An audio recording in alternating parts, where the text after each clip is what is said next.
Hey, thanks for watching. I'm Kevin, and this video is basically introducing you to a hobby that I might be getting myself into. So, if you haven't met me before, I'm a physiotherapist. In some parts of the world, you might call it a physical therapist. If you have no idea what that means, it's a broad field, but one field that I'm particularly focused in is what we call musculoskeletal health. And that is, for example, if you have joints, bones, or nerves that are causing you pain, usually see one of us, and we'll try and diagnose, sort you out, and help you get rid of the pain. The other side of me as a physiotherapist is an academic, which means that I research, meaning that most of my work can do with studies, looking at numbers, making sense of it all, and hopefully that feeds into the profession and other health practices that can help people like you out there get better treatment. Now, why do all this whole video and all that jazz? So I've just been and actually helped run an international conference, and that was done through Zoom, which hopefully many of you are familiar with. And I guess it is just reminiscent of what I used to like doing, say 7 years ago, which is called streaming, live streaming, and mostly do with video games. And looking at the COVID situation right now and having so many people going on computers even more, maybe hitting up the consoles because they've got nothing else to do at home.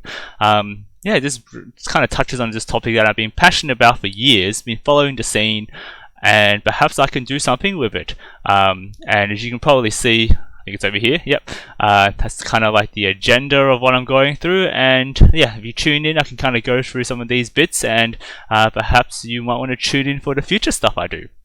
So my background in the research field, as you can see there, is sleep and pain, mostly back pain and something called osteoarthritis, which is a joint condition, to put it simply. It's a bit more than that.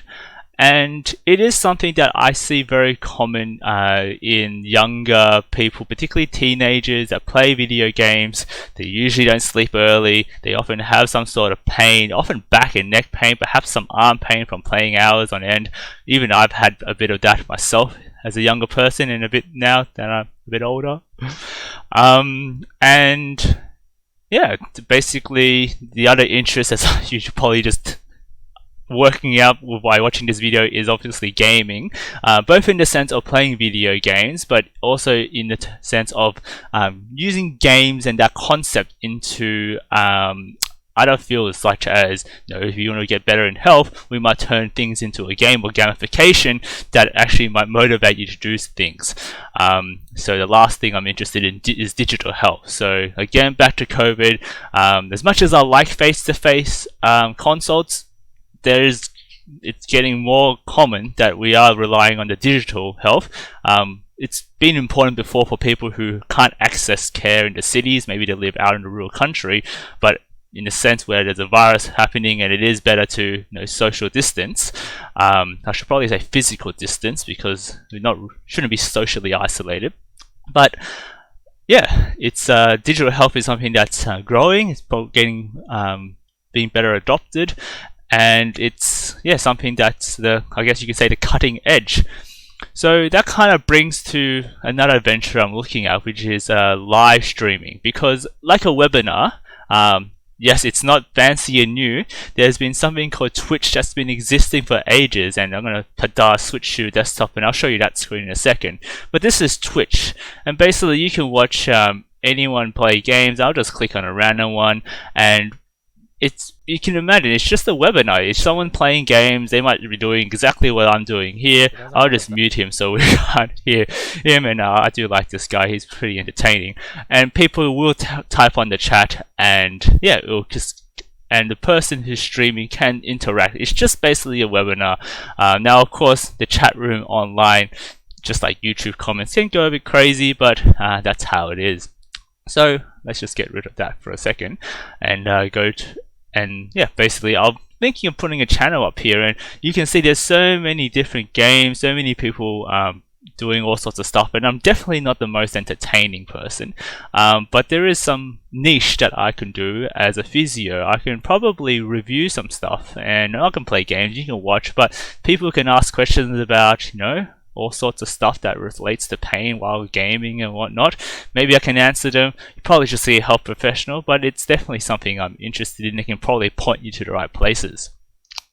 Just looking at my notes, so yeah, Twitch/KevFluke, and yeah, it's a tag that I've been using for a long time.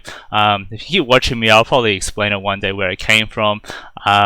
Yeah, this will be my page, and it will be basically having a live stream, like you see that other example just then. So that's something a bit fun. Partly got into it before, but I didn't have a better webcam. The mic's still a bit dodgy, but at least it's better than the ones I had previously, and my computer can finally run things at the same time. And the internet was the most important thing. It's actually fast enough now in Sydney to at least stream. So when I'm a bit bored, and probably when my wife's not home, because I'll probably annoy the heck out of her talking right here and she sits over there, yeah, you might see more videos like this. And if you tune into Twitch, like I said, it's basically think of it as a Zoom webinar, but you don't need to have an invite link. You just go on the URL and you see me.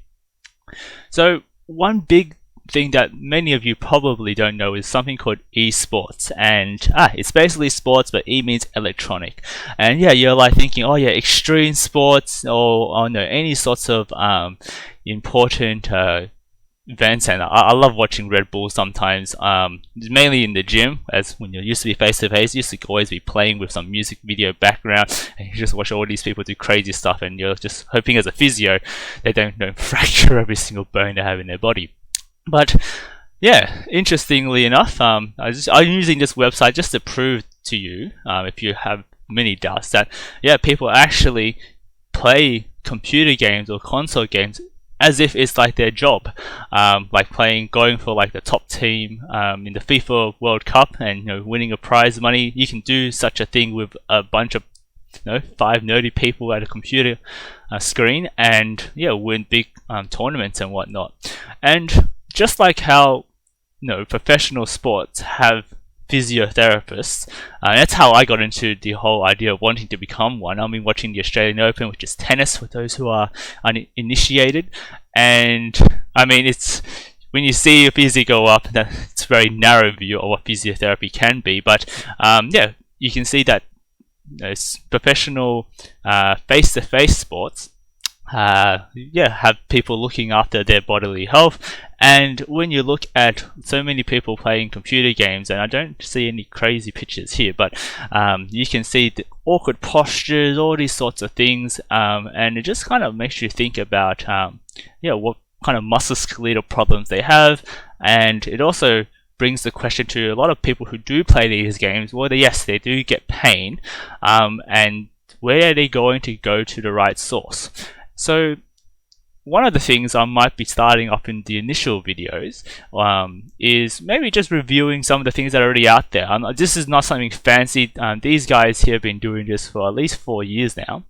1HP, which is a partner on the gaming community, HP meaning health points, and yeah, it's basically some other physios having this kind of same idea as I just presented to you, but much earlier, and they've been doing quite some good stuff.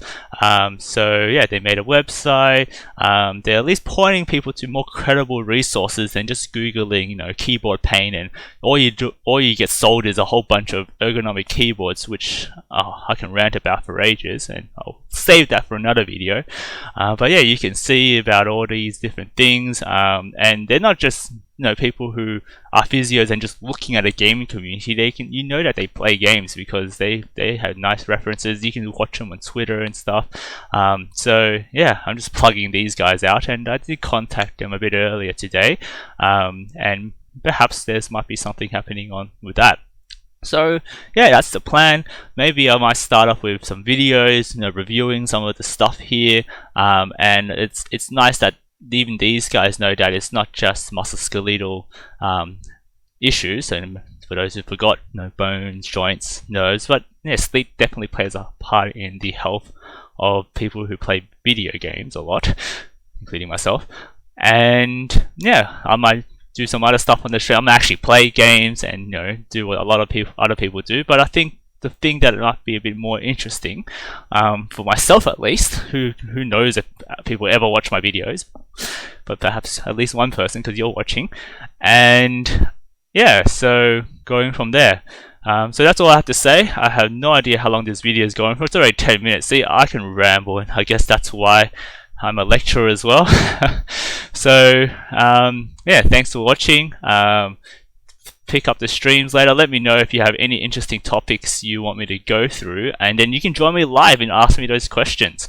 And again, I'm going to preface it now before I get in trouble, is that if you really do have problems, because I actually haven't seen you face to face, you should probably have a book a consult. You can book it with me. Could be telehealth, could be face to face, depending on what the situation of the COVID is like. Or if you're on the other side of the world, go please see a physio or a physical therapist, or at least a general practitioner, in other words your family doctor, to at least get some proper help. Don't Google everything. There are some good websites there, but unless you kind of know a bit about your problem, which might help you in the first place, from getting into having the issue to start with, what I'm trying to say is, yeah, don't trust Dr. Google. It's caused so many people so many problems, and that's another topic for another day. So thanks for tuning in. I'm going to see how this video goes, and hopefully it is bearable. See ya.